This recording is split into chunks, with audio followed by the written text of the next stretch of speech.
பின்னாடி காடா இருக்குன்றாங்க. அது காடா இருக்குன்னா அப்படியே விட்டுருவாங்களா? ஏற்கனவே லா அண்ட் ஆர்டர் சீர்கெட்டு இருக்கிற இடத்துல காவல்துறையும் அதுக்கு இந்த மாதிரி இருந்தால் அதற்கு யார் பொறுப்பேற்பது? முதலமைச்சர் அவர் கையில் தானே இருக்குது. அப்படி இருக்கச்சு நிச்சயமாக நான் ஒன்று சின்ன விஷயம், இப்போ நாங்கள்லாம் ஒரு ப்ரொட்டஸ்ட் பண்ணுறோன்னு வச்சுக்கோங்க, அங்கே குவிக்கிறாங்க போலீஸை கொண்டு வந்து 10 வேன். இந்த போலீஸ் குவிப்பு என்ன அந்த மாதிரி இடத்துல இருக்கணும்.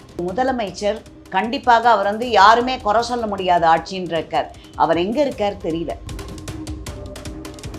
உங்களுடைய தலைவர் அண்ணாமலைஜி அவர்கள் பேசியிருக்கிறார், ஒரே இடத்துல குமிச்சாக்க அப்படியே இது மாதிரி தூக்கின்னு போயிடுவீங்களா அப்படிங்கிற மாதிரி. அந்த மாதிரி தான் வரத்துக்கு முன்னாடியே அமுக்கி பேச விடலை. கருத்து சுதந்திரத்தை பற்றி இவங்க பேசுவாங்க. எஃப்ஐஆர் இந்த குழந்தையோட பேரை போட்டு எக்ஸ்போஸ் பண்ணி இப்படிப்பட்ட அஃபென்ஸு பார்த்தா ஃபோட்டோ அப்புறம் வருது இல்லைன்னு அலறாங்க. அதுக்கு ரகுபதி சார் ஒரு அந்த மினிஸ்டர் மத்திய அமைச்சர் ஜீரணிக்க முடியாத விஷயத்தையே பேசிட்டு இருக்கார். இவரே தான் போன வாரம் சொன்னார், ஒரு கொலை நடந்தால் நான் என்ன பண்ண, இப்போ என்னை பார்க்க வரான், கத்தியோடு என்னை குத்தினா என்ன பண்ண முடியும் அப்படின்னு பேசுகிற ஒரு சட்ட அமைச்சர். எங்கு சென்று கொண்டிருக்கிறது தமிழகம்? இந்த எஃப்ஐஆர் காப்பி லீக் ஆன விஷயம்தான் அண்ணாமலை அவர்களும் சொல்லியிருந்தாரு. எஃப்ஐஆர் எப்படி லீக் ஆச்சு, போலீஸ் பர்மிஷன் இல்லாமல் எப்படி லீக் ஆச்சு? ஒரு படிக்காத ஒருத்தர் கூட அந்த மாதிரி ஒரு எஃப்ஐஆர் எழுத மாட்டாங்க. நிறைய பதில்கள் சொல்லணும் இந்த அரசாங்கம். பொதுமக்களுக்கும் அந்த குழந்தைக்கும் இந்த அரசாங்கம் பதில் சொல்ல வேண்டிய கட்டாயத்தில் இருக்கிறார். இப்போ நான் வெட்கக்கேடு இது சொல்லணும்னாக்க, என்னோட ஆஃபீஸுக்கு பின்னாடியே ஒரு கிரவுண்ட் இருக்கு. அந்த கிரவுண்டில் எகிரி குதிச்சு பசங்க, சின்ன பசங்க, தண்ணி, ட்ரக்ஸு எல்லாம் உண்டு. போலீஸ் ரோந்து வரைச்ச அந்த பசங்க போலீஸையே அடிக்க போனாங்க. இதெல்லாம் என்னோட வார்டில் நடந்தது. ஒரு அரசு எப்படி இருக்க முடியும்? நான் திருப்பி நாளைக்கு போப்புறேன், இல்லாட்டி தர்ணா தான், ரோட்ல தான் உட்காரணும்.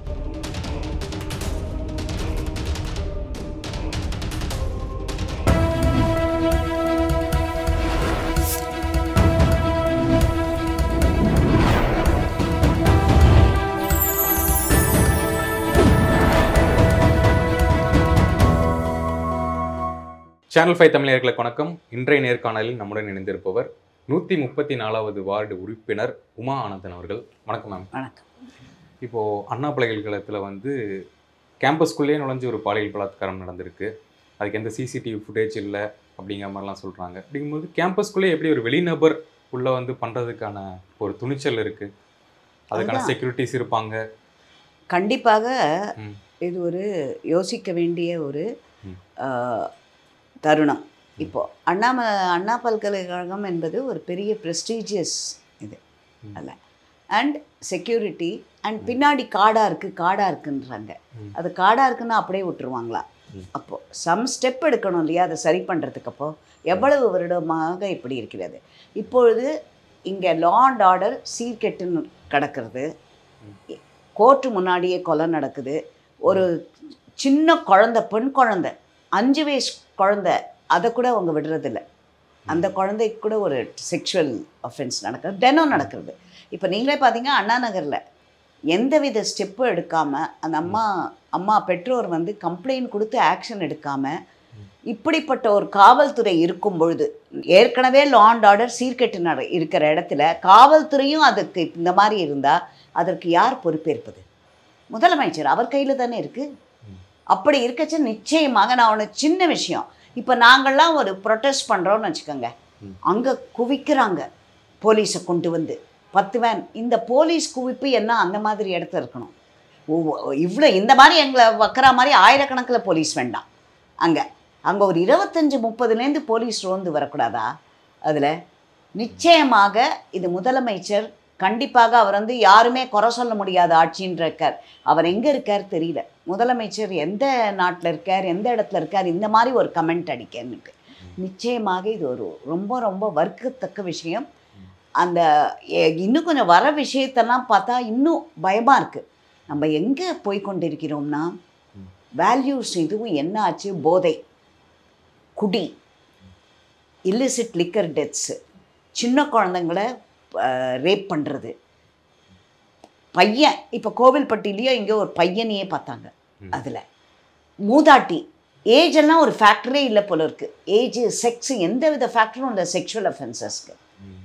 தமிழ்நாடு எங்கு சென்று கொண்டிருக்கிறது? முன்னேறி கொண்டிருக்கிறோம் என்பது இதில் பெருமைப்படுற மாதிரி ஆயிட்டுருக்கு. இந்த மாதிரி க்ரைமில் முன்னேறி கொண்டிருக்கிறோம் என்பது இவங்க எல்லாரும் பாஜகவினர் வந்து ஒரு ப்ரொடெஸ்ட் பண்றதுக்கு முன்னாடியே சொல்றதுக்கு முன்னாடியே போலீஸ் எல்லாம் அப்படியே நான் காலையில 10 மணிக்கு என்னோட ஆஃபீஸ்க்கு இன்னைக்கு போயிட்டு அப்புறம் எங்கள் ப்ரொட்டஸ்ட்டுக்கு வருதாருன்னு 10:30 நாங்கள். ஸோ வந்து முடிச்சுட்டேன்னா ஒரு ரொம்ப முக்கியமான ஒரு லெட்டர் அது கையெழுத்து போட வேண்டியிருந்தது. என்னோட வார்டில் ஒருத்தர் ஸ்பான்சர் பண்ணுறதா இருந்தார் ஒரு ப்ராஜெக்ட் ஒன்றுக்கு. அவர் சொல்லி 1 வாரம் ஆச்சு.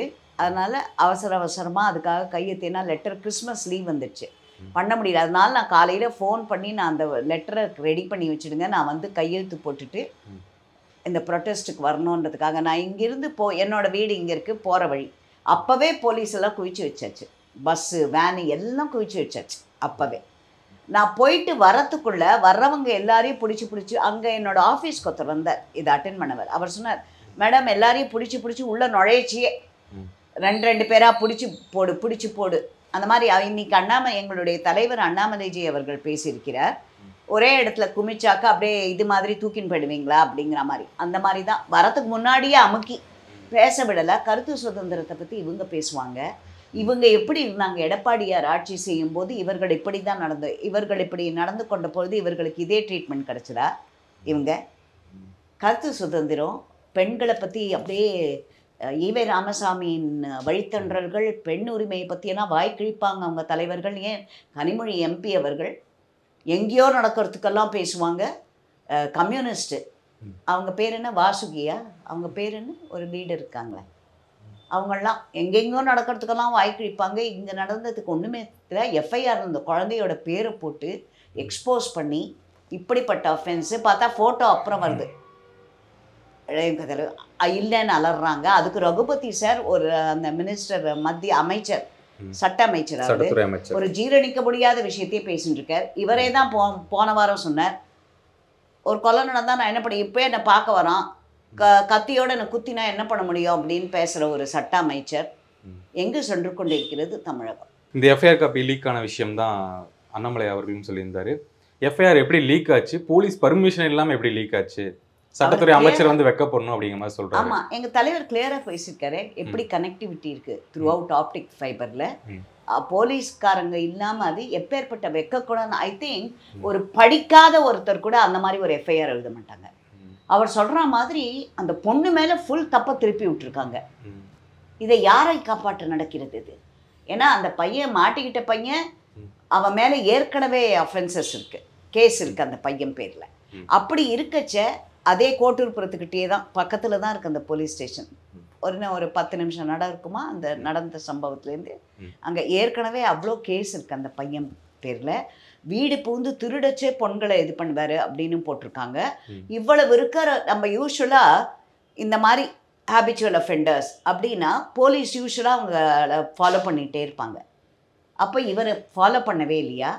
யாரோ ஒருத்தர் நீங்கள் சொல்கிற மாதிரி ஃபஸ்ட்டு யார் வேணால் உள்ளே போகலாம், யார் வேணா செவரேறி குதிக்கிறது, இந்த மாதிரி எல்லாம் இல்ல. அவரோட பின்புலம் பார்த்தா பிரியாணி கடை வச்சிருக்கேன் அப்படிங்கிற மாதிரி சொல்லியிருந்தாங்க, ரோட்டு கடை வச்சிருக்காரு அப்படிங்கிறது. ஆனா அவர் எப்படி ஒரு கேம்பஸ்குள்ள போறாரு அதுதான் கேட்குறேன். சி ஃபர்ஸ்ட் தப்பு வந்து முதல்ல அந்த எஃப்ஐஆர் லீக் அவுட் பண்ணது எப்படி லீக் ஆச்சு? நிறைய பதில்கள் சொல்லணும் இந்த அரசாங்கம். பொதுமக்களுக்கும் அந்த குழந்தைக்கும் இந்த அரசாங்கம் பதில் சொல்ல வேண்டிய கட்டாயத்தில் இருக்கிறார்கள். முதல்ல ஒரு தார்மீக பொறுப்பேற்க வேண்டும். முதலமைச்சர் ஒரு தார்மீக பொறுப்பேற்று உண்மையை வெளிக்கொண்டு அவர் உண்மையை சொல்லணும். இப்போ வெளில வந்து அவர் நீங்கள் சொல்கிற மாதிரி ஃபஸ்ட்டு அந்த குழந்தை இது எஃப்ஐஆர் எப்படி லீக் அவுட் ஆச்சு? முதல்ல அதுக்கு முன்னாடி ஆரம்பித்தோன்னா நீங்கள் சொல்கிற மாதிரி எப்படி யார் வேணால் உள்ளே போகலாமா, யார் வேணால் வெளில வரலாமா? ஒரு இன்ஸ்டியூட்டுக்குள்ளே ஒரு கண்ட்ரோல் கிடையாதா? எவ்வளவு கேட்டாக இருந்தாலும் அந்த எல்லா கேட்லேயும் இருக்கணும் இல்லையா? அங்கே அது எவ்வளோ பெரிய கேம்பஸ், பக்கத்தில் ஹைவேஸ் ஆஃபீஸ் கூட இருக்குதுன்னு நினைக்கிறேன் அங்கே. அது எல்லா இடத்துலையும் சிசிடிவி இல்லைன்னா அப்போ என்ன பண்ணுறாங்க நிர்பயா ஃபண்டை? நான் கேட்குறேன்.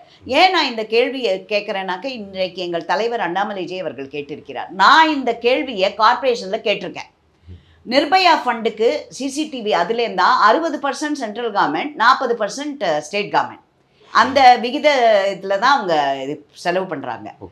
இது வந்து இந்த 1 வருஷம் அவங்க பணத்தை செலவு பண்ணாமையே திருப்பி கொடுத்துட்டாங்க சென்ட்ரல் கவர்மெண்ட்டுக்கு நிர்பயா ஃபண்ட் இந்த இதுக்கு.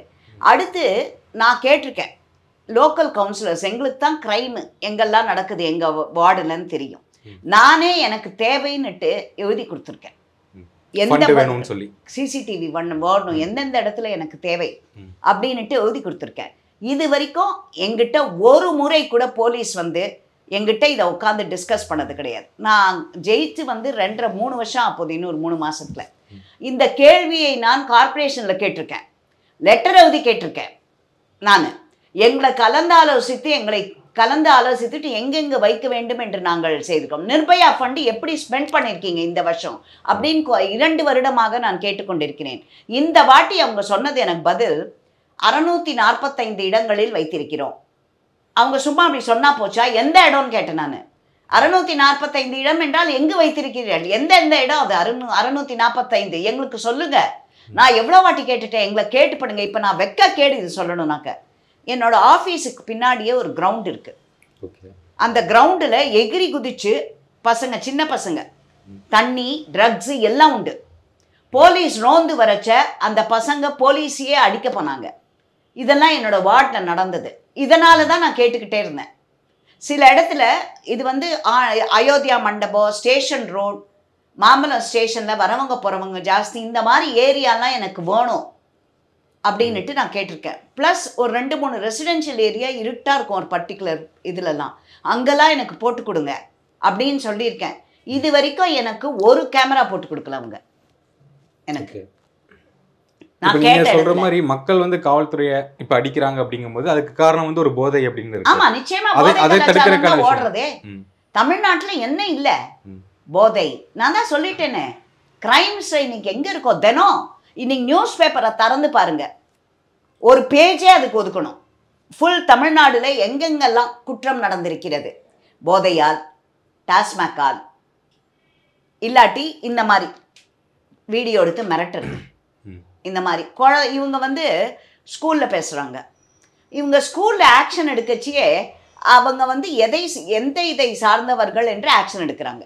அது போலீஸ் வந்து மேல்மட்டத்தோட ப்ரெஷரா என்னன்னு தெரியாது. மீன்ஸ் ஒரு எந்த மதத்துல எந்த ரிலிஜன் இருக்காங்க. நியாயமா இப்போ நீங்க பாத்தீங்கன்னா தூத்துக்குடியிலயும் அந்த பக்கம் ஒரு கல்லூரி, ஒரு பள்ளிக்கூடத்தோட தாளாளர் அந்த அம்மா நடத்துறாங்க. அவங்க அம்மா அந்த ஸ்கூல்ல அவர் தொடர்ந்து பெண்களை இது பண்ணியிருக்கார், பள்ளிக்கூட மாணவிகளை. எந்தவித ஆக்ஷனும் கிடைக்கல. அவர் ஜெயிலுக்கும் போல அவருக்கு கிடைச்சாச்சு. அவருக்கு இதே வேற இடமா இருந்தா அவங்க எப்படி ஒரு எடுத்தாங்க. குற்றவாளிகள் தண்டிக்கப்பட வேண்டும், அதில் எந்தவித இரண்டு கருத்துக்கு இடம் இல்லை. பட் நீங்க சேமா எடுக்கிறீங்களா, யூனிஃபார்மா ஆக்ட் பண்றீங்களா, போலீஸ் எந்தவித பாரபட்சமும் இன்றி எடுக்கிறார்களா, அதுதான் கேள்வி. ஏன் இதை கேட்கிறேன், இந்த கேஸ் கூட இப்ப விரைந்து பிடிச்சிருக்காங்க சொல்லணும். இந்த கேஸ் கூட விரைந்து பிடிச்சிருக்காங்கன்னு சொல்லணும். ஆமா, கூட்டிட்டு வந்திருக்காங்க. அவர் நான் இல்லைன்னு இருக்காரு. அவர் ஹேபிச்சுவல் அஃபெண்டர்னு ரெக்கார்ட்ஸ்ல இருக்கு அவர்கிட்ட. அப்போ இன்னும் கொஞ்சம் அவங்க இதுவாக இருந்து அவர் வீட்டுக்கு அனுப்பிட்டாங்க. இன்னைக்கு செல்ஃபோனை மாத்திரம் வாங்கிக்கிட்டு வீட்டுக்கு அனுப்பியிருக்காங்க. செல்ஃபோனில் அவர் டிஸ்ட்ராய் பண்ணியிருக்கார். அவருக்கு டைம் இருந்திருக்குல்ல அதெல்லாம் பண்ணுறதுக்கு. அவர் அது இல்லாமல் யார் கூடயோ சேர்னு அமைச்சிருக்கார். அந்த பொண்ணை மிரட்டியிருக்கார். அந்த அவருக்கு நீங்கள் இணங்கி போகணுன்னு அந்த பொண்ணை மிரட்டியிருக்கார். அதுவும் வந்திருக்கு. இதெல்லாம் வரைச்ச பயமாக தானே இருக்குது. அந்த குழந்தை திருப்பி ஃப்யூச்சர் என்ன அந்த குழந்தைக்கு? அந்த குழந்தை அதிலிருந்து மீண்டு வருவதற்கு எவ்வளவு ஹெல்ப் வேணும், அந்த குழந்தைக்கு எவ்வளவு மனோதைரியம் கொடுக்க வேண்டும். சமூகத்தில் இருக்கிறவங்களே அந்த குழந்தைங்க, அந்த பெற்றோர் எல்லாருக்குமே எப்பேற்பட்ட ஒரு அசம்பாவிதம் இது. நான் வந்து இன்னைக்கு உங்ககிட்ட பேசிடலாம் இதை பற்றி, பட் அனுபவிக்கிறது அந்த குழந்தை, அந்த பெற்றோர் தானே. நான் எவ்வளோதான் அந்த குழந்தைக்கு ஒரு ஆறுதல் கூறினாலும் அனுபவிப்பது அந்த குழந்தை. அது அந்த குழந்தை இதுலேருந்து என்னோட பிரார்த்தனை என்னன்னா, அந்த குழந்தை இதிலிருந்து மீண்டு இதற்கு மேல் ஒரு வாழ்க்கை இருக்கிறது நமக்கு அப்படின்னுட்டு அந்த குழந்தை மீண்டு வரணும்னு நான் கடவுள்கிட்ட பிரார்த்தனை பண்ணிக்கிறேன். ஓகே, அண்ணாமலை அவர்கள் சொல்லியிருந்தாரு, நான் ஒரு 48 நாட்கள் வந்து விரதம் இருக்க போகிறேன், காலில் வந்து செருப்பு போட மாட்டேன், என்னை வந்து நானே சாட்டையால் அடிச்சுக்க போகிறேன் அப்படிங்கிற மாதிரி சொல்லியிருந்தாரு. இதெல்லாம் பண்ணும்போது என்ன எதிர்ப்பு விளையாகும் அப்படின்னு நினைக்கிறீங்க? ஃபர்ஸ்ட் இதனால இப்போ என்ன அங்கே ரியாக்ஷன் இருக்கும்னு நினைக்கிறீங்க? நீங்கள் இப்போ பாருங்க, ஒரு நாட்டை ஆளுகின்ற ஒரு கட்சியின் மாநில தலைவர், அவரோட இன்னைக்கு கோபத்தை பார்க்கும்போது ஒரு தந்தையாக அவருடைய கோபத்தை பார்க்க முடிந்தது. அண்ணாமலைஜி இந்த மாதிரி எல்லாம் பேசி பார்த்துருக்கீங்களா நீங்க? ஒரு போலீஸ்காரர், அவரும் ஒரு போலீஸ்காரர், அதை மறந்துடுவேன். சுட்டு போட்டிருப்பேன், என்னென்ன பண்ணலாம் அப்படிங்கிறத எவ்வளோ அழகா சொன்னார். ஒரு கோபம், ஒரு ஒரு தந்தையாக நான் அவரை பார்க்கிறேன். நீங்க ஒரு பெண் குழந்தையின் தந்தையாக அவருடைய கோபம், அவருடைய ஒரு ஃப்ரஸ்ட்ரேஷன், என்ன பண்ணால் இந்த ஸ்டேட்டை சரி பண்ணலாம் அப்படின்றதுக்கு தனக்குத்தானே தண்டனை கொடுத்து கொள்கிறார். இதில் இப்படியாவது இந்த மாநிலம் முழித்து கொள்ளட்டும், மக்கள் முழித்து கொள்ளட்டும், இலவசங்களை எதிர்நோக்கி ஒரு தகுதியற்ற ஆட்சியாளர்களை ஆட்சியில் உட்கார்த்து வைத்தால் என்ன? அதான் இப்போ இவர் பண்றதுனால என்ன ரியாக்ஷன் இருக்கும் அப்படிங்கிறது தான். ரியாக்ஷனை தான் மக்கள் இப்போ அண்ணாமலை அவர்கள் பேசுறதுக்கே வந்து முதலமைச்சர் சைட்ல இருந்து எந்த ஒரு ரெஸ்பான்ஸ் இல்லாத போது இவர் இந்த விஷயம் பண்ணும்போது அங்க என்ன வந்து ஒன்று ஞாபகம் வச்சுக்கோங்க, இந்த ஆட்சியாளர்களை வந்து இந்த முதலமைச்சர் ரெஸ்பாண்ட் பண்ணணுங்கிறது இல்லை. இந்த சாட்டை அடி இங்குள்ள பொதுமக்களுக்கு, ஒவ்வொரு பெண் குழந்தையை பெற்றெடுத்த தகப்பனுக்கு, தாய்க்கு, ஒரு சகோதரனுக்கு, அவர்களுக்கு தான், அவங்கள தான் அவருக்கு என்னை பொறுத்த வரைக்கும் முழித்து கொண்டு ஒரு நல்லாட்சி புரிபவர்களுக்கு ஒரு உங்களுடைய வாக்கை செலுத்துங்கள். ஏன்னா இவங்க வந்து ரியாக்ட் பண்ணி நாளைக்கே திருந்தி இந்த இது வந்து மக்களுக்கு சொல்ற ஒரு விஷயம், இதுலயும் ஒரு அரசியல் தானே இருக்கு அப்படின்னு எடுத்துக்கலாமா? அரசியல் எப்படிப்பா வருங்க? ஒரு தந்தையாக ஒரு தனையனாக அவர் பேசும்பொழுது இதுல எங்க அரசியல் வருகிறது? அரசியலை பார்த்தீங்கன்னா உங்க பேர்ல தப்பு. நீங்க இல்ல ஒரு ப்ரொடெஸ்ட்ங்கிறது வந்து ஒரு விஷயம், கரெக்டான விஷயம் எடுத்துக்கலாம். இப்போ சாட்டைடிங்கும் போது ஒரு பர்சனலாக தானே பண்ணுறாரு, இது எப்படி ரியாக்ஷன் ஆகும் தான் நான் கேட்குறேன். அதான் பர்சனலாக எடுத்துக்கச்சா பாருங்க, ஒரு தகப்பனா அவரோட பாருங்க, தகப்பனா பாருங்க, அவருக்கு ஏதாவது இதுவா ஜாட்டையாலேன்னு அடிச்சுக்கணும் அப்படின்னுட்டு எவ்வளவு மனசு வெந்து போய் ஒரு ஹர்ட்டில் பேசியிருக்காரு அவரை. அதில் நீங்கள் ஏன் இதை அரசியலாக்குறீங்க? உங்ககிட்ட தான் தப்பு இருக்கு, உங்களுடைய கண்ணோட்டத்தில் தவறு இருக்கிறது. ஒவ்வொரு தந்தையும் இந்த மாதிரி பண்ணாக்க சொல்லுங்க. ஓகே, இப்போது சட்ட ஒழுங்கு வந்து ரொம்ப சீர்கெட்டு இருக்கு அப்படின்னு தான் சொல்லணும். ஏன்னா கோர்ட் வாசலில் ஒரு கொலை நடக்குது, பள்ளிகளில் ஒரு கொலை நடக்குது, இன்னொன்று நடக்குது. எங்கே வயலன்ஸ் நடக்கலை? எங்கே வயலன்ஸ் நடக்கலை? இல்லை அதான் அவர் 2 வாரம் முடியறதுக்குள்ளேயே வந்து இப்போது கேம்பஸில் ஒன்று அண்ணா யூனிவர்சிட்டி மாதிரி ஒரு பெரிய யூனிவர்சிட்டியில் இது நடக்கிறது தான் நமக்கு ஆச்சரியப்படுத்துது. அப்படிங்கும்போது எப்படி இருக்குது சட்ட ஒழுங்கு, என்ன சீர் செய்யலாம் வருது எனக்கு. இந்த அரசு எங்கு பாதுகாப்பு போலீஸை குவிக்க வேண்டும், எங்கு அதுவே தெரியலையா அவங்களுக்கு? இப்போது நாங்கள் ப்ரொட்டஸ்ட் பண்ணச்சா அங்கே 10 பஸ்ஸு 1000 போலீஸ் அங்கெல்லாம் கொண்டு வைக்கிறத இதை தடுத்திருக்கலாமே. ஒழுங்காக அங்கேயே காவல் போட்டுருந்தாக்க. இந்த மாதிரி புதர் இருக்குது, ஃபாரஸ்ட் இருக்குதுன்னு தெரியும். இது ஒன்றும் மறைக்கலை இல்லையா? ஆட்சியாளர்களுக்கு தெரியும் இல்லையா அண்ணா யூனிவர்சிட்டிக்குள்ளே எப்படி இருக்குது என்னன்னுட்டெல்லாம். அதில் ஏன் செக் பண்ணலை யார் யார் உள்ளே வராங்க அப்படின்னுட்டு? பெண்கள் படிக்கும் ஒரு இன்ஸ்டிடியூட் அது. அங்கே இந்த மாதிரி லா அண்ட் ஆர்டர் சீர்கெட்டு நடக்கிற சமயத்தில் ஒரு ப்ரிகாஷனரி மெஷர் எடுத்தால் என்ன? இப்போது நீங்கள் ஒரு சின்ன இதுக்கு போங்க, நீங்கள் சொல்கிற மாதிரி. இப்போ இங்கே இருக்கிறது ஒரு ஸ்டெல்லா மேரிஸ் காலேஜோ எங்கேயோ பாருங்கள், அங்கே விசாரிக்கிறாங்கல்ல யாராவது புதுசு போனால், காலேஜ் டைம் கழிச்சோ ஏதோ லாக் பண்ணிட்டு அதெல்லாம் இருக்குல்ல, பேரண்ட்ஸ் ட்ராப் பண்ண வராங்க, கார் வருது, அங்கே படிக்கும் குழந்தைகளை ட்ராப் பண்ண, எந்த காலேஜாக இருந்தாலும் அதில் அங்கே மீதி அவர் உள்ளே போனாக்கா அவங்க கூப்பிடுவாங்கல்ல. இப்போது காரை நிறுத்திட்டு அந்த குழந்தைய பிக்கப் பண்ணிக்க வராங்கன்னு நினச்சிக்கிட்டு அவர் காரை விட்டுட்டு அந்த காரை நிறுத்திட்டு அவர் எங்கேயாவது நடக்கச்ச பின்னாடி போவாங்கல்ல வாட்ச்மேன், எங்கே போகிறீங்க, யாரை பார்க்கணும், இதெல்லாம் கேட்டுட்டு தானே பண்ணுவாங்க. இதில் வாட்ச்மேனே இல்லை போல, இந்த மாதிரி சின்ன சின்ன விஷயத்தில் கோட்டை விட்டுட்டு ஒரு குழந்தையோட இது வேற. அந்த பையன் நான் சொன்ன மாதிரி நீங்கள் உடனே ஆக்ஷன்றீங்க. அவன் ஹேபிச்சுவல் அஃபெண்டர்னா ஒன்று அவன் போலீஸோட இதில் இருந்திருக்கணும், போலீஸ் அவரை தன்னோட கண்காணிப்பில் வச்சுருந்துருக்கணும். அவரை பற்றி மேலே மேலே மேலே புகார்கள் நியூஸ் வந்துகிட்டே இருக்குது, இது பண்ணியிருக்காரு அது பண்ணியிருக்காருன்னு. அதில் இல்லை அவர் யாரோட இருந்தான்றதை வச்சு இவங்க லேக்ஸாக இருந்துட்டாங்களா? ஃபோட்டோலாம் வருது யார் யாரோட ஃபோட்டோ வந்து திமுக அவர்களுடைய, அதனால இவங்க ரிலாக்ஸ்டாக இருந்துட்டாங்களா? அவங்க ரிலாக்ஸ்டாக இருக்கிறதுக்கு அது ஒரு காரணமா? இது ஒன்று தான். சரி, இது வந்து ஒரு சின்ன இதுன்னு எடுத்துக்கணும். இந்த மாதிரி நிறைய வளாகங்கள் இருக்கின்றன அரசு கட்டுப்பாட்டில். சரி, நீங்கள் அரசு நான் இதில் பேசிச்சு கூட நான் சொல்வேன், கார்ப்பரேஷனில் பேசிச்சு கூட நான் சொல்வேன், ஒரு அரசாங்க கட்டிடம் அப்படிங்கிறது நீங்கள் யாருமே அது போர்டெல்லாம் கூட வைக்க வேண்டாம், அது என்ன ஆஃபீஸ்னு தெரியறதுக்கு. பட் பார்த்த உடனே இது ஒரு அரசாங்க பில்டிங், அந்த யூஷுவல் பச்சை பெயிண்ட் அடித்து விரிசல் விட்டு அதெல்லாம் ஏன் மெயின்டெனன்ஸ் இல்லை? இதெல்லாம் எங்கெங்கோ செலவழிக்கிறாங்க, எதுக்கோ செலவழிக்கிறாங்க, கோயில் பணத்தை எடுத்து கல்லூரி கட்டுறாங்க. இதெல்லாம் எங்கெங்கேயோ செலவு பண்ணி தவறாக. முதல்ல இருக்கிற பில்டிங்ஸு கல்லூரி வளாகங்களை நல்லா மெயின்டைன் பண்ணி நல்லா மெயின்டைன் பண்ணி நல்ல செக்யூரிட்டி கொடுத்து அதுக்கெல்லாம் செலவழிக்கட்டும். இவருக்கு தினம் அந்த கல்வித்துறையாக இருக்கட்டும், உயர்கல்வித்துறையாக இருக்கட்டும், அவங்களுக்கு தினம் எங்கள் கவர்னரோட சண்டை போடுறதுக்கே நேரம் போடல. அதிலெல்லாம் கவனத்தை இருக்கிறவங்க முதல்ல இந்த மாதிரி ஸ்கூலு கல்வி வளாகங்கள் எல்லாம் மெயின்டைன் பண்ணுறதுல நல்ல செக்யூரிட்டி கொடுத்து மெயின்டைன் பண்ணுறதுல அவங்க டைம் அண்ட் மணியை ஸ்பெண்ட் பண்ணணும் அவங்க. ஓகே, இப்போ வந்து சட்ட ஒழுங்கு ரொம்ப சீர்கெட்டு இருக்கு அப்படிங்கும்போது என்னென்ன தீர்வுகள் பண்ணலாம் அப்படின்னு நினைக்கிறீங்க? இப்போ நான் சொன்னேன் இல்லையா, குழந்தைகளுக்கு சிசிடிவி கேமரா. நான் என்னோட வார்டில் ஒரே ஒரு ஸ்கூல் தான் இருக்குது, ப்ரைமரி ஸ்கூல் என்னோடது. நான் சொன்ன மாதிரி அந்த இடத்துக்கு நான் சிசிடிவி கேட்டுக்கிட்டே இருக்கேன். நான் அந்த குழந்தைங்களை யார் விட்டுனாங்க இது நான் சொல்லிட்டேன். இது வரைக்கும் 2.5 வருஷமாக போடலை. அதில் எங்கெங்கன்னு அவங்க ஸ்ப்ளிட் பண்ணுவாங்க போல இருக்குது. 2 வருஷம் ஆகிடுது, இது வரைக்கும் ஏற்பாடு பண்ணியிருக்கலாம். என்னோடய வார்டில் அதே மாதிரி நிறைய பள்ளிக்கூடங்கள் இருக்குது, தனியாரோட பள்ளிக்கூடங்கள். அங்கே இந்த மாதிரி எனக்கு 2 வாட்டி கம்ப்ளைண்ட் வந்திருக்கு. நான் இதை ஓப்பனாக பேசியிருக்கேன். ட்ரக்ஸு அந்த கல்லூரி வாசலில், அந்த கல்லூரியில் ஸ்கூல் வாசலில் பின்னாடி பாழஞ்ச நான் சொல்கிறேனே ஒரு ரேஷன் கடைன்னு ஒன்று இருக்குது. நீங்கள் போய் பாருங்கள் அதோட அவல நிலையை, அந்த ரேஷன் கடை. இந்த மாதிரி இடங்கள்லாம் சமூக விரோதிகளுக்கு அடைக்கலம் கொடுக்கும் இடம். நான் சொன்னேன் என்னோட ஆஃபீஸுக்கு பின்னாடியே ஒரு ப்ளே கிரவுண்டு.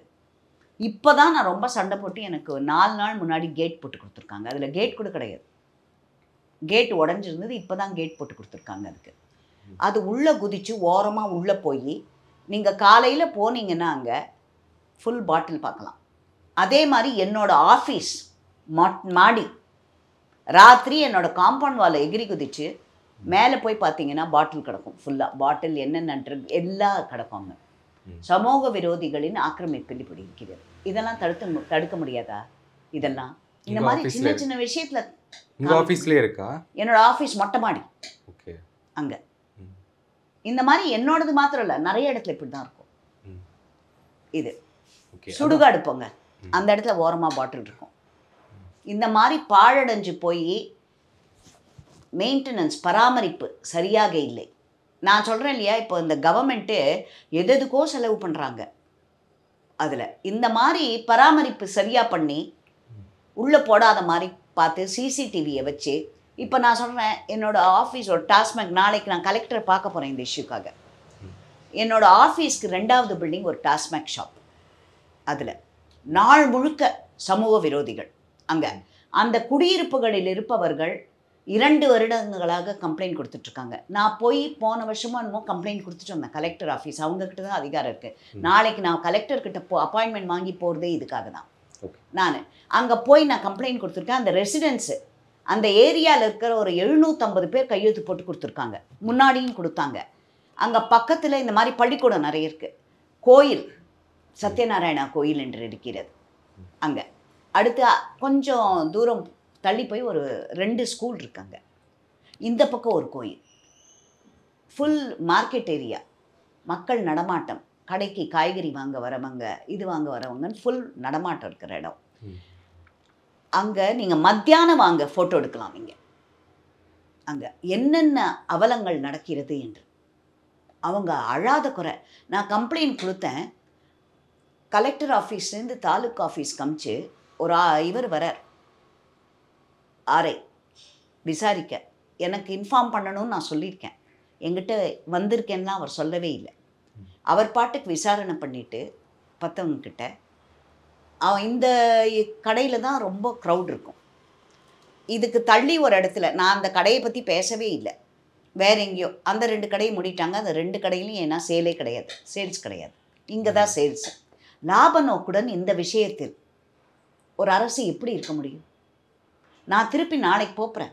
இல்லாட்டி தர்ணா தான், ரோட்டில் தான் உட்காரணும் அந்த பகுதி மக்களுடன். நான் பாவமாக இருக்கேன் அவங்கள பார்த்தா. அந்த ஃப்ளாட்டில் அதை ஓப்பன் யூரினல், ஓப்பன் இது அங்கே பைப்லைன், அதுக்குள்ளே உட்காந்து நீங்கள் வேணால் வாங்க ஃபோட்டோ எடுத்துக்கலாம். நீங்கள் அடிதடி சண்டை இதெல்லாம் நாள் முழுக்க. ஏன்னா இன்சென்டிவ் கொடுக்குறாங்க இல்லையா, டாஸ்மாகில் இவ்வளோ விலை போடணுன்னு. அப்படி இருக்கச்சு எப்படி இந்த அரசுக்கு ஒரு முகம் இருக்கிறது பேச? குற்றவாளி சிக்கியிருக்கார் அப்படிங்கும்போது அவருக்கு என்ன தண்டனை கிடைக்கணும் அப்படின்னு நினைக்கிறீங்க? உச்சபட்ச தண்டனை கொடுக்க வேண்டும் இதில். ஏன்னா அந்த பொண்ணை மிரட்டி வேற விருந்தாக்க போகிறேன்னு இருக்காரு. அது இது வரதெல்லாம் நம்மளுக்கு இதில் வருது தான், அந்த வரதை வச்சு தான் நான் பேச முடியும் என்னென்ன வருது அப்படின்னுட்டு. அதில் அந்த குழந்தை கெஞ்சிருக்குது அவர்கிட்ட. அந்த பையன் ஓடி போய், அவள் கூட இருந்த பையன் ஓடி போயிட்டான்றாங்க. எங்கள் தலைவர் சொல்லியிருக்கிற மாதிரி எஃப்ஐஆர் என்ன ஊதியிருக்கீங்க அந்த பொண்ணு சொல்கிற மாதிரி, அந்த பொண்ணு மேலே தப்பு மாதிரி. அதில் முதல்ல இந்த ஹாப்பி ஸ்ட்ரீட்ஸ்னெல்லாம் பண்ணுறாங்களே அதெல்லாமே ஒழிக்கணும் என்ன கேட்டால். ஏன் அரசாங்கம் அதுக்கு தடை போடக்கூடாதா? அதில் எவ்வளோ தப்பு நடக்குது. அதில் நீங்கள் சொன்னீங்க இல்லையா ப்ரிவென்டிவ் மெஷர்ஸ்னு, இதெல்லாம் தான் ப்ரிவென்டிவ் கலாச்சார சீர்கே. ஹாப்பி ஸ்ட்ரீட்ஸ்ல என்ன பிரச்சனைகள் நடக்குது? காலையில் அதிகாலை தான் நடக்குது, 6 மணிக்கு நடக்குது. அப்புறமுங்களா என்ன கையை பிடிச்சி இழுத்தான் உரசினான்னா சண்டை நடக்குதுல்ல, அதெல்லாம் எதுக்கு இந்த மாதிரி? இது என்ன ஹாப்பி ஸ்ட்ரீட்ஸ், என்ன சாட்டிஸ்ஃபேக்ஷன் இதில் சொல்லுங்கள்? ரோட்டில் வந்து இந்த மாதிரி இங்கெல்லாம் போலீஸ் போட மாட்டேன், அதை இதெல்லாம் நடக்க விட்டு அப்படி தான் நடக்கும். இல்லை, அது அனுமதி வாங்கி கரெக்டான ப்ரொடெக்ஷன் வச்சு தானே அது பண்ணுறாங்க. ஹாப்பி ஸ்ட்ரீட்ஸ் அப்படிங்க. அப்போ ஒரு பொண்ணு என்னோட உரசினாரு, என் மேலே இது பண்ணாருலாம் போட்டாங்களே, அது எப்படி போலீஸ்காரனி? இவர் சொல்கிற மாதிரி இந்த மாதிரி நிகழ்ச்சிகளை ஏன் இப்போ நியூ இயர் வரப்போகிறது, என்னென்ன ஸ்டெப்ஸ் எடுக்கிறாங்க இவங்க அதுக்கு? இதில் இந்த மாதிரிலாம் முன்னாடி கொண்டாடினோமா எனக்கு தெரியல. இந்த மாதிரிலாம் இது வந்து இப்போ பரிணாம வளர்ச்சி, நம்மளோட நாகரிக வளர்ச்சி அப்படின்னு சொல்லச்சு தான் தப்பு நடக்குது. இந்த மாதிரி நடந்தாக்க இது நம்முடைய நாகரிகத்தின் வளர்ச்சின்னுட்டு தொடச்சி விட்டு போகணுமா? அப்போ நம்ம இதை ஒற்றுக்கொள்வதற்கான மனோதிடம் நம்மளுக்கு இங்கேருந்து வரணுமா? அப்போது பெண்ணை பெற்றவர்கள் ஒவ்வொருத்தருக்கும் பெண் குழந்தை இல்லாட்டியும் ஒரு லா அபைடிங் சிட்டிசனாக, ஒரு குடிமகனாக ஒவ்வொருத்தரும் மனசை வருத்திக்கிற நிகழ்ச்சி இது. ஏன் யாருமே குரல் கொடுக்கல? ஆட்சியாளர்கள் நீங்கள் சொல்கிற மாதிரி இதை பற்றி ஏதாவது பேசியிருக்காங்களா? சட்ட அமைச்சர் வந்து இன்றைக்கி வேறு ஏதோ விளக்கம் கொடுக்குறார், அதில் ஓப்பனாக நாங்கள் ஆக்ஷன் எடுத்துட்டோம் அப்படிங்கிறாரு. ஏன் அவரை சர்விலைன்ஸில் வைக்கலை? ஹேபிச்சுவல் அஃபெண்டர்ன்றீங்க இன்றைக்கி. அவர் மேலே ஏற்கனவே 2016, 18 இதெல்லாம் கேஸ் இருக்குன்றாங்க. அப்போது இப்படி கேஸ் இருக்கிறவர் சர்வசாதாரணமாக அந்த வளாகத்துக்குள் நுழைய முடிகிறது, அதுவும் after office hours, after college hours முடிகிறதுனா அப்போ முன்னாடியும் இந்த மாதிரி நடந்திருக்கு அப்படிங்கிறாங்க. அப்போ ஆட்சியாளர்கள் மேலே தவறு இருக்கு இல்லையா? இதே இந்த இப்போது ஆட்சியில் இருப்பவர்கள், முன்னாடி முதலமைச்சர் எடப்பாடி அவர்கள் ஆட்சியில் நடந்தபோது அவர்கள் என்னென்ன பேசினார்கள், என்னென்ன ப்ரொட்டஸ்ட் பண்ணாங்க, என்னென்ன பண்ணாங்கன்னு அவங்கள ரீவைண்ட் பண்ண சொன்னோம். இப்போ சர்ச்சில் வந்து கிறிஸ்மஸ்லாம் கொண்டாடிருந்தாங்க முதல்வர் அவர்கள், உதயநிதி அவர்கள் எல்லாம் கொண்டாடும் போது மகாவிஷ்ணு விஷயம் மட்டும் கொஞ்சம் அப்படியே வேற மாதிரி போன மாதிரி இருந்தது. உங்களுக்கு கருத்து என்ன? இப்போ கிறிஸ்மஸ்க்கு டான் பாஸ்கோவில் போய் முதலமைச்சரை செலிப்ரேட் பண்ணியிருக்காங்க. அதில் இவங்க சொல்கிறது பள்ளி வளாகத்தில் மதம் சார்ந்த விஷயம் நடக்கக்கூடாது அப்படிங்கிறாங்க. அப்புறம் எப்படி அங்கே போனார்? இதே மகாவிஷ்ணு வந்து அதை பற்றி பேசினாரா, அவரை தீவிரவாதியை பிடிக்கிற மாதிரி அமுக்கி பிடிச்செல்லாம் பண்ணாங்க. அங்கே எவ்வளோ ஸ்கூலில் பண்ணுறாங்களே. இப்போது தெரிஞ்சு தானே உள்ளே போகிறோம் நம்ம.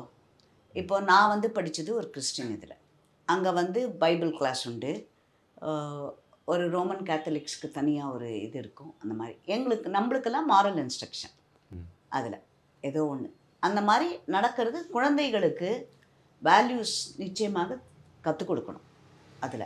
அதில் வந்து பாரபட்சமாக இந்த மதத்தை சார்ந்ததை பண்ணிக்கொள்ளுங்கள், இந்து மதத்தை சார்ந்தது தேவையில்லை அப்படிங்கிறதே ஒரு தவறு தானே. அதில் எதற்கு ஒரு மாலை கண்ணோடு இப்படி எல்லாம் இருக்கணும்? இதெல்லாம் இந்த ஆட்சியாளர்கள் மீது நான் சுமத்தும் ஒரு பெரிய அக்யூசேஷன்னே சொல்லலாம். உங்கள் நேரத்துக்கும் நேர்காணலுக்கும் மிக்க நன்றி. வணக்கம்.